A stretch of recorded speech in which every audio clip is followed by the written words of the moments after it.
75% of the mass of a human brain is made up of a substance called myelin. And myelin is made up 100% by cholesterol. I'll leave it there. On a separate and completely unrelated subject, Alzheimer's disease is a neurodegenerative brain disease which destroys brain cells. Now, Alzheimer's never existed until 1979, and yet now it is one of the leading causes of death in Western societies. On a separate and completely unrelated subject, margarine was first invented in 1869 because Napoleon wanted a cheaper and longer lasting fat for his armies to travel with. It didn't gain popularity until the Second World War, when butter and other animal fats were scarce. It grew in popularity in the 50s, but by the 70s the animal fats in it had been replaced with vegetable oils,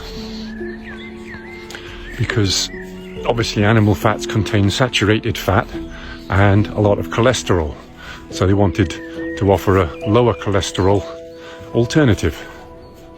I'll leave it there. On a separate and completely unrelated subject, margarine is one molecule away from being plastic. Now, as any chemist will tell you, one molecule can make a huge difference to the finished compound.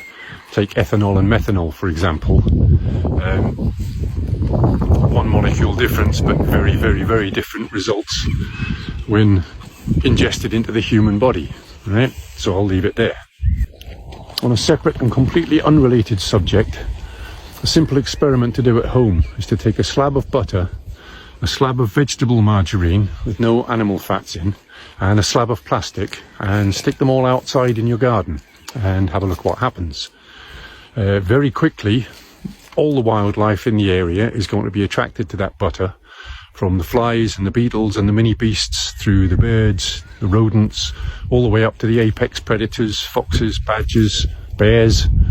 If there happens to be no other wildlife around, then bacteria and mold will very, very quickly consume it, because it's easily digestible for all organic life forms.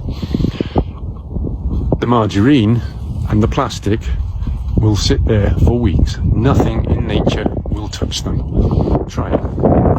I'll leave it there. On a separate and completely unrelated subject, I invite all GPs out there to check your patients' medical records and see how many of your dementia and specifically Alzheimer's patients have been on statins and or low cholesterol diets for many years. I'd be very interested to hear your feedback in the comments, and I'll leave it there.